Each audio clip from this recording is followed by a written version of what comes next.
Hey, it's Andrew with another LoveTech video. As you well know, Apple just recently released their new M1 series of chipsets for the Mac Mini, the MacBook Air, and the MacBook Pro. Today, however, I am kind of spoiling a surprise here because I actually ordered the new Mac Mini M1 and look for some reviews here on the channel of that and comparing it to my 2017 iMac in the near future. However, in preparation for my new Mac Mini, I needed to go out and buy a new monitor. Now, it's been a few years since I bought a monitor, and the monitor market has gotten very saturated with lots of different options to choose from. You can choose from 4K, 8K, widescreen, ultra widescreen, the terms go on and on. So today's video is going to be focused around which monitor should you buy for which use case in your life. Stay tuned.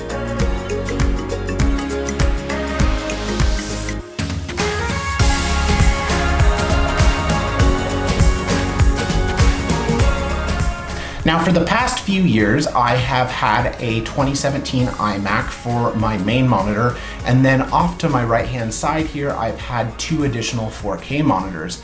The workflow works great, but unfortunately, Apple has not released a new iMac yet with Apple Silicon in it. At this point in time, in my mind, it's a complete waste of money to go out and purchase a Apple computer that has Intel chipsets in it because they're going to be going bye-bye in the next few months here once Apple does release the rest of their lineup with their refreshed silicon. So what I decided to do in the meantime is go out and buy a M1 Mac Mini. And well, there's a little bit of a problem, and that being I don't have a monitor with a Mac Mini. I just have these two off to the side here. So I needed a new everyday main stage monitor that A, didn't cost an arm and a leg, but B, had really good quality and had things like HDR built into it. And also another big important thing was USB-C or Thunderbolt 3. So maybe down the road I could daisy chain those two monitors together. So today's video is going to be really focusing on which type of monitor should you go out and buy based upon which type of business user you are. So what I want to first start out talking about today is the different types of monitors that are out there on the market.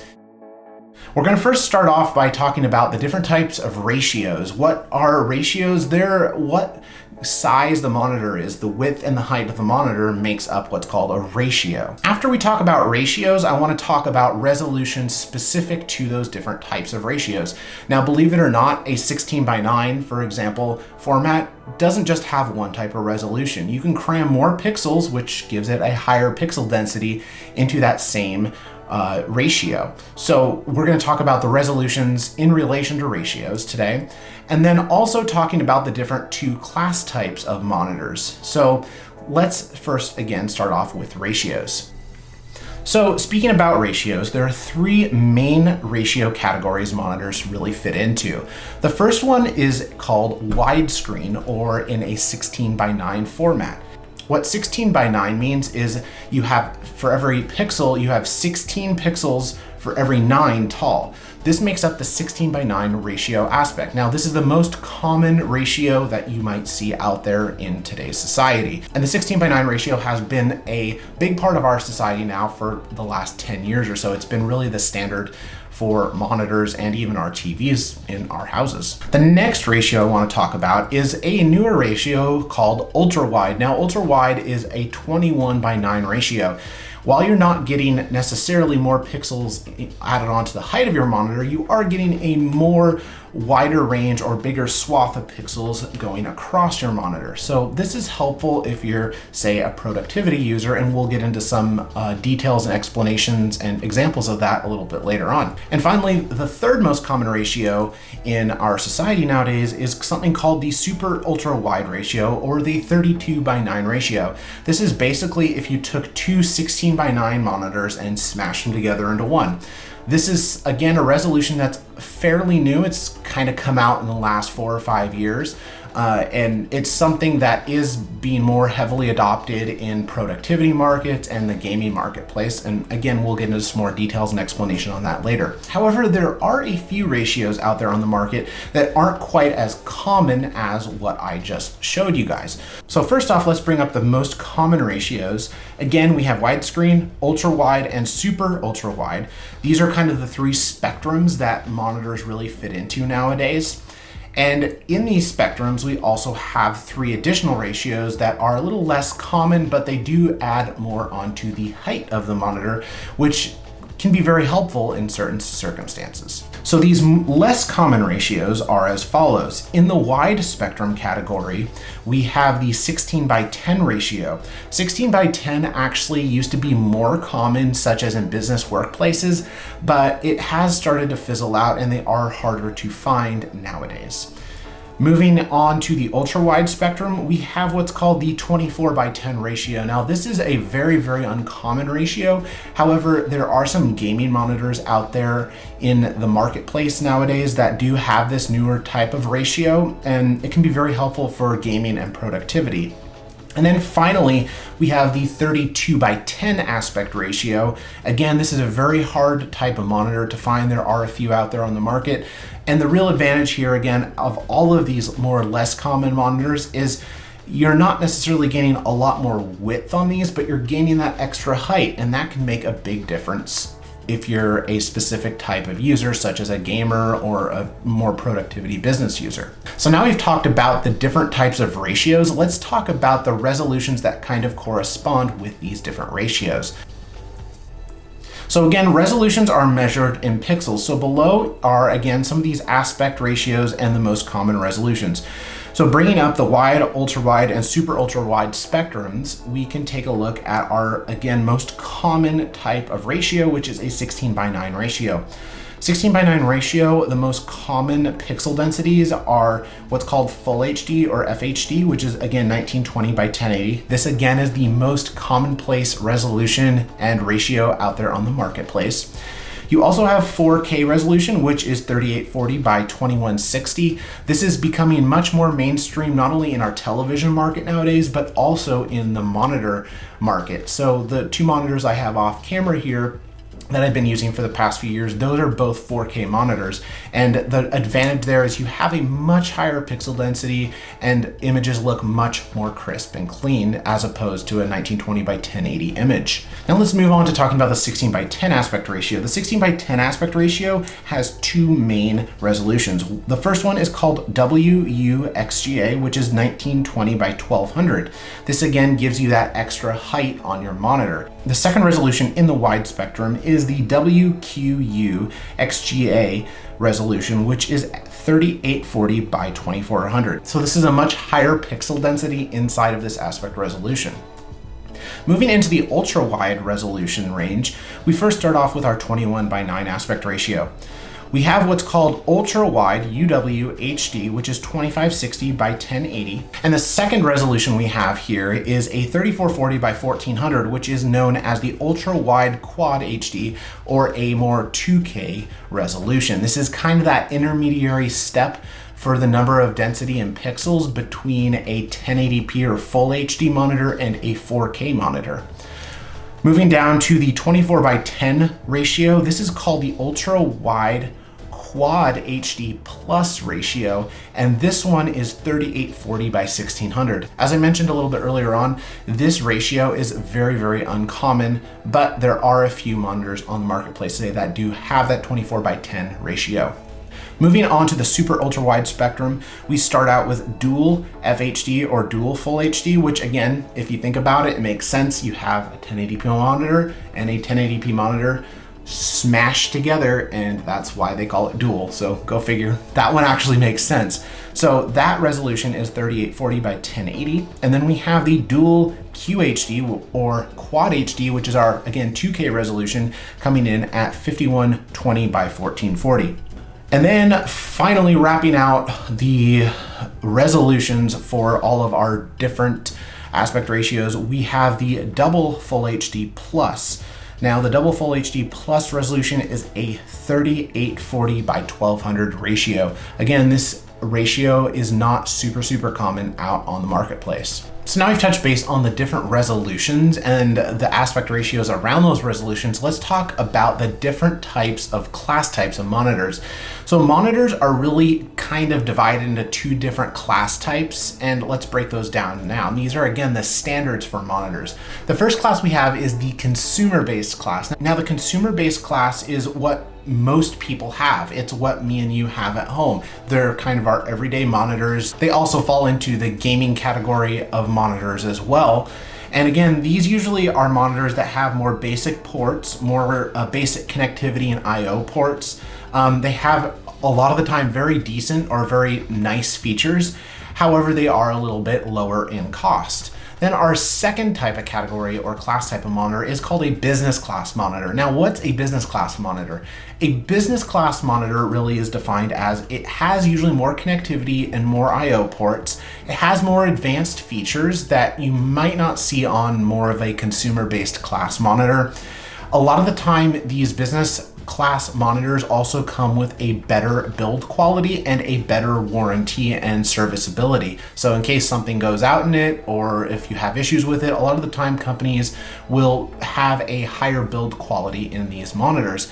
But however, a really big disadvantage to these business class monitors is usually, I'm going to say this now, usually they are more expensive. So now we've touched base on the different class types of monitors. The next question that really comes up in everyone's mind is, which monitor should I choose? So for this, I've kind of come up with a self-survey and some graphs and some graphics, and I'll walk you through those in just a second here. And hopefully this will kind of make your buying decision easier. I know when I was out looking at monitors, I was like, man, I should really make a video on this because I really struggled. I was like, what monitor do I want and stuff. So let's take a look at some of these surveys and scales I've created. I've kind of divided at the end of this sort of survey in this video, I've kind of divided this into 4 categories of people, and you can kind of pick and choose which category you most align with. And then finally, I have some recommendations and things to consider when buying a monitor. So let's first walk into the first monitor survey question here. The question 1, would you prefer a curved display or a straight display? Now, curved displays have become more relevant in our society now with people gaming more, doing more productivity types of things. This is something that has kind of become more of a standard, so to say, in the marketplace nowadays for monitors.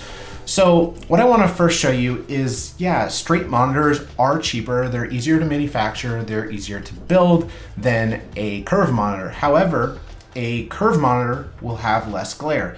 As you can see, this little graphic here, the next few questions that I have actually show the same exact sort of graphic, so you can kind of follow along with this. The minuses are denoted by the red minus symbols, and then the pluses are denoted by the green symbols. So this kind of shows you a spectrum, kind of like a graph and gauge, showing a positive of a straight monitor is cheaper, and a negative of a curved monitor is it's not as cheap, right? It's more expensive. So that's just kind of how to decode this little box, and I'll have some more of these coming up in just a minute on the other questions.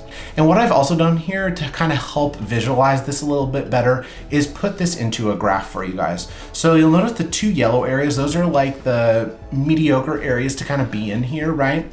And then we have our green area and our red area. Stay out of the red area, you want the green, right? That's the best area. So in this situation, we're looking at what is the least amount of money and what has the least amount of glare. Those are both positives here, not negatives, not more glare and more money. And this is how the rest of these are kind of structured. So a straight monitor, I put it here in this, we have way more glare on a monitor. However, it is less money than a curved monitor. Our curved monitor kind of falls more down into the less glare, however, it does cost more money. So both these kind of fall into that yellow area. It's really kind of hard to decide sometimes what you're really wanting, but I hope this kind of makes it a little easier, showing you, do you want something cheaper? Do you want something with less glare? Kind of help make that decision easier for you. The next question we really want to ask ourselves is, what aspect ratio do you prefer? Now, going over those aspect ratios that I had up before, we had the 16:9, the 16:10, the 21:9, 24 by 10, 32 by 9, and 32 by 10 ratios. So as you kind of work your way up, the wider the screen gets, the more productive you're going to be, right? You have more screen real estate, you're going to be able to have more windows open, more tasks going all at once. However, if you're in a smaller space, you might not have space for an ultra wide monitor. So you might want something more compact. So that's where the 16 by 9 and 16 by 10 ratios really shine. They're usually way more compact than a, say, 32 by 9 aspect ratio. So looking at these on a graph, again, we kind of walk into that 16 by 9 aspect ratio falls into the more compact, but you might be less productive. 16 by 10 really hits a ballpark here in the aspect of, no pun intended there, in the aspect of it falls into this, it is compact still, but you are more productive on a 16 by 10. You have that extra screen real estate, and that can really make a difference for some people. Moving into 21 by 9, this is where we really get into that like premium class. Like, what if I only have room for one monitor, not two, but one, so I don't want two, 16 by 9s sitting next to each other? Go with a 21 by 9 maybe, because again, this is kind of in that green area. It's still more compact than a 32 by 9, but you're gonna increase your productivity by a lot here. And then we kind of move into that 24 by 10, we kind of start dwindling off into this yellow zone again of, it's getting taller and getting wider, so you might not have space for it in your setting. And then we kind of finish out here with our 32 by 9 and 32 by 10. Again, your productivity is gonna go up by a lot the more screen real estate you have. However, they're not compact at all. So if you don't have space for one, definitely shy away from a 32 by 9 or 10 ratio. Moving on to our third question here is kind of what resolution would you prefer? So you've picked out do I want a straight or curved monitor, and you've picked out a aspect ratio, but inside of that aspect ratio, like we touched base on before, what type of resolution would you want? Do you want higher pixel density, or do you want less pixel density? And let's go over some pros and cons here on that. So we again have our 1080p, a 2K resolution or a QHD, 4K, and also I'm throwing it in there, there's not many out there, but an 8K resolution. So again, the higher you go in these types of resolutions, the more clarity you're gonna get. However, the higher in resolution you go, the higher the cost is going to be, so it's gonna be more expensive. So looking at this on a graph, let's start out with 1080p. Again, you're spending way less money on it, and you're not gonna have as much clarity though. A 2K resolution kind of starts crossing that threshold into, it looks a lot better than 1080p resolution wise. However, it's not prohibitively more expensive than a 1080p monitor. The 4K monitor resolution, that has definitely started to come down in price, and that's why we kind of have in that green area here. 4K is way more clear than 1080 because again, you have 4 times the amount of pixels as a 1080p monitor. But again, you're spending not a ton of money on it because those have really started to come down in price in the marketplace. 5-6 years ago, a 4K monitor would cost you thousands and thousands of dollars. Now you can go up and pick a 4K monitor up anywhere from like $300, $400, $500. So they've really come down in price, and they're only going to continue to drop in time as technology advances. And then kind of looking at 8K, yeah, well, unless you're a professional here that really, really needs that extra crispy picture, definitely don't go with an 8K because you're not getting your money's worth. Wait a few years if you want an 8K monitor. They're definitely going to come down in price, and you're going to have, again, 4 times the resolution of a 4K monitor. You're going to have ultra crispy picture, but again, super expensive right now. So if you're looking for one of those, wait a few years. And finally, the last question to really ask yourself when purchasing a monitor is, what refresh rate would you like? Now, this is something we haven't touched base on earlier on in this video at all, but refresh rate is how fast do the pixels refresh in front of you, and this makes a huge difference for a number of different people, and we'll kind of go over that in just a second. So again, we have 60 hertz, 75 hertz, 120, 144, and 240. These are the most common refresh rates. By no means these are not all of the refresh rates out there, but these are the most common ones. And again, your immersiveness, your experience is going to be a heck of a lot better on a 144 or 240 hertz monitor. However, your pixel density is going to lack. And that's something that our market really hasn't come to terms with yet, is there aren't really that many, if any, monitors out there that have a 144 or 240 refresh rate that have a super high pixel density, like a 4K pixel density. If you're looking for something like that, the marketplace really doesn't have that at this point in time. So again, you got to choose, is it more important to me to have something that has a really fast refresh rate, or do I want a higher, crispier pixel density picture in my monitor? So if we take a look at this on the spectrum here, you'll kind of start out down here. We're starting down at the bottom part of the spectrum here. We have a higher pixel density, but it's going to be a less immersive experience at 60 Hertz.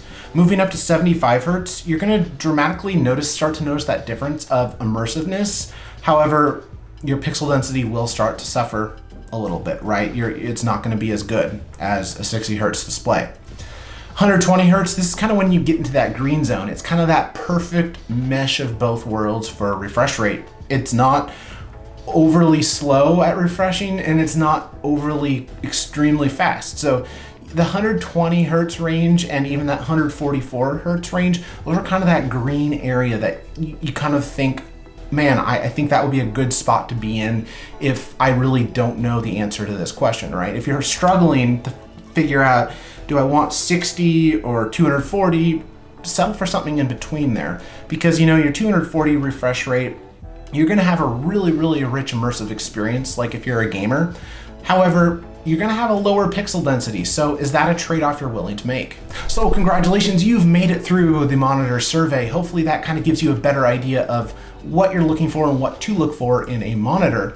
Now let's talk about the 4 categories that I was mentioning earlier on, what you might fit into here. So when searching for that perfect monitor, I like to ask people the question, what type of computer user are you? Because this makes a huge difference on which type of monitor you should go for when trying to buy one.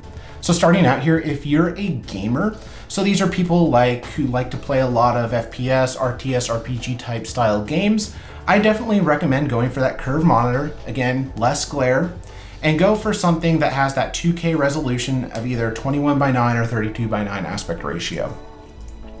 If you're a creator, designer like myself, so these are people that are heavily into photo, video editing, artists, graphic designers of that nature. So here, go for a curved or straight monitor. It's not really a big deal either way. There's pros and cons of both, right? And go for something that's either 16:9 or a 21:9 aspect ratio, because again, you're going to get that higher pixel density, which makes a big difference when you're photo editing, creating videos, that type of stuff. And again, go for that 2K or 4K resolution when possible.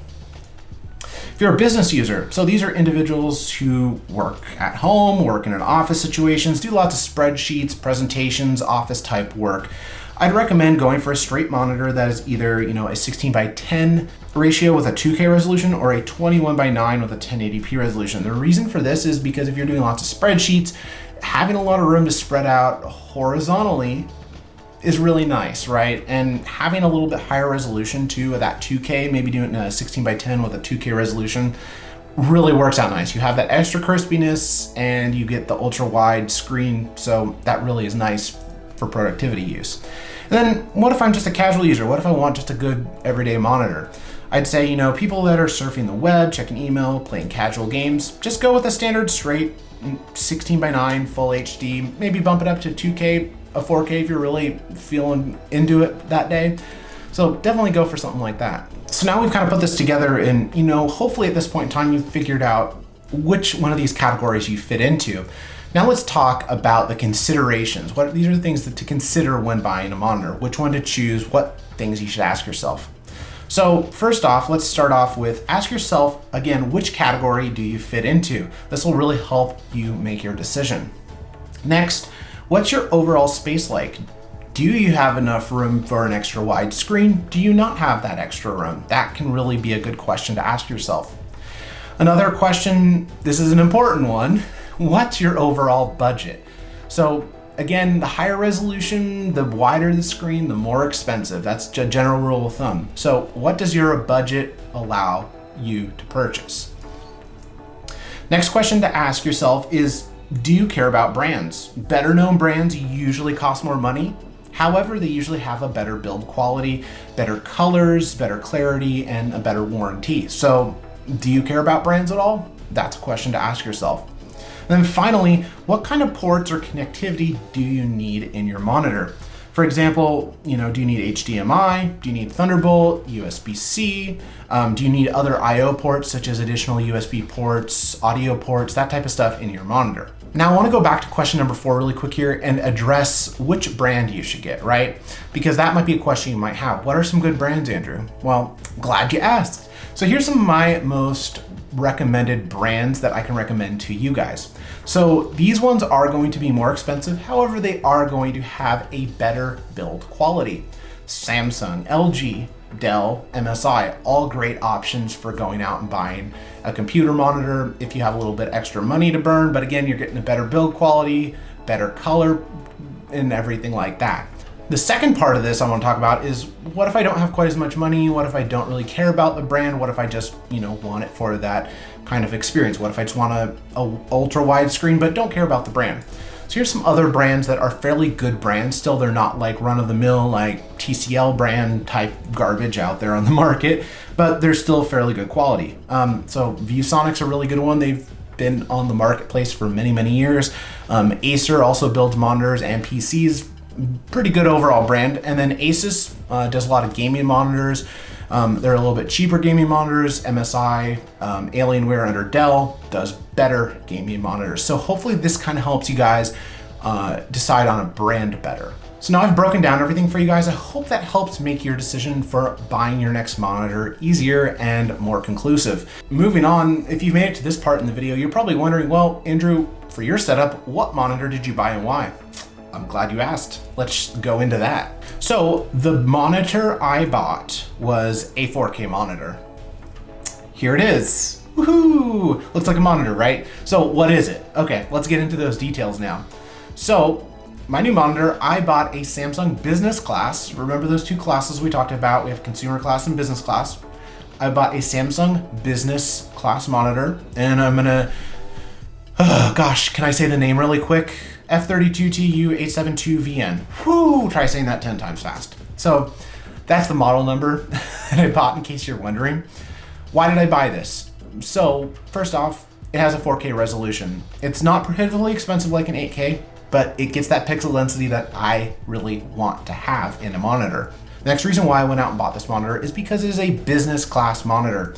So it has that extra warranty, 3-year warranty on it. It has a better build quality than a consumer-based monitor has. And I'm a business user. I'm using this for business to create videos, to do photo editing. It's important to me that the quality of this monitor was superb. So that's why I went out and bought a business class monitor. The next reason is I got a really good price on this monitor on Black Friday. So you might be wondering, what did you pay and how much was it originally? Originally, the retail price on this is over $1,000. Yeah, pretty freaking expensive for a 4K monitor in 2020. I only paid though $450 off of Amazon. So it just goes to show, if you do your shopping around, you can find monitors even at a 4K resolution on really, really good sales, especially if you wait till like Black Friday, Cyber Monday, right before Christmas time. Definitely the best time to buy a monitor all year. And for you that want to know the math, that is a total of 56% savings on the monitor. So another reason, it had really good ratings. So I did some of my research, I did homework on this. I was like, what monitor has really good ratings? What brand do I trust? What resolution do I want? All those types of things. And then finally, a very important thing here, I mentioned at the beginning of this video, it has Thunderbolt 3 IO for my Mac Mini. So what does that mean? It means I can daisy chain this monitor to another one of these monitors. So it's less cords, it's really high quality, and the cool thing, if you guys don't know this already, Thunderbolt 3 actually can not only carry video, it can carry audio, it can carry power, and it can carry data. So Thunderbolt / USB-C is very, very capable, and it's becoming more and more of an industry leading standard every day. So I hope you guys got some really good value out of this video today, and I hope that all of this kind of presentation sort of that I put together here helps you buy your next monitor. I'd definitely like to know in the comments down below what you thought of this video and what monitor you want to buy next. And as always, guys, thanks so much for watching my videos. If you haven't subscribed yet, definitely consider subscribing today and clicking the subscribe button and the like button on this video and clicking the bell for notifications. And I'm on social media, so definitely feel free to follow me on Facebook and Twitter. I'm at LoveTech4U. Another cool thing that I've recently started is my own Patreon page. So if you so feel obliged to support me on Patreon, I'm at patreon.com/lovetech. And again, thank you again so much to all my subscribers out there for watching my videos, and I'll see you next time in another LoveTech video.